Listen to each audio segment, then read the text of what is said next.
अवधूत चिंतन श्री गुरुदेव दत्त श्री स्वामी समर्थ। नमस्कार मित्रांनो, चॅनेलवर आपलं मनापासून स्वागत आहे।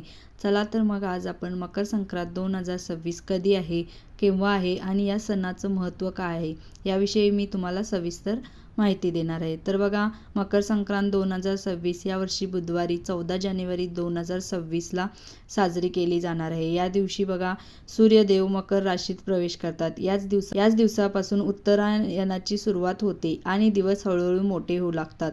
मकर संक्रांतीचे धार्मिक महत्त्व काय आहे, तर बघा, मकर संक्रांत हा अत्यंत शुभ आणि पुण्यदायी सण मानला जातो। तर या दिवशी बघा, तुम्हाला सूर्यदेवाची पूजा करायची आहे, दानधर्म करायचा आहे, तिळगुळ दान करायचे आहे, पवित्र स्नान करायचं आहे। तर बघा, असं केल्यास तुम्हाला पुण्य लाभते। तर बघा, तिळगुळ का देतात, तर तिळगुळ का देतात बघा, तर तिळगुळ घ्या आणि गोड गोड बोला असं आपण सगळ्यांना म्हणत असतो। तर याचा अर्थ काय आहे, आपल्या की आयुष्यातील कटुता विसरून प्रेम, गोडवा आणि आपुलकी जपण्यासाठी आपण हे शब्द वापरतो की तिळगुळ घ्या, गोड गोड बोला। तर मकर संक्रांत महाराष्ट्रामध्ये हा सण खूप मोठ्या प्रकारे साजरा केला जातो। स्त्रियांसाठी हळदी कुंकवाचं कार्यक्रम असतात, वाण वाटप करतात। तर बघा, लहान मुले पतंग उडवतात।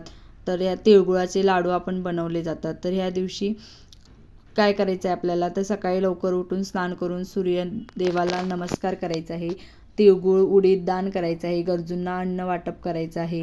तर बघा, शेवटी एवढेच सांगू शकते की मकर संक्रांत हा सण केवळ उत्सव नाही, तर नवीन सुरुवात, सकारात्मक आणि अध्यात्माचा संदेश देणारा सण आहे। धन्यवाद। जर तुम्हाला आमचा व्हिडिओ आवडला असेल तर चॅनेलला लाईक करा, कमेंट करा आणि सबस्क्राईब करायला विसरू नका। श्री स्वामी समर्थ।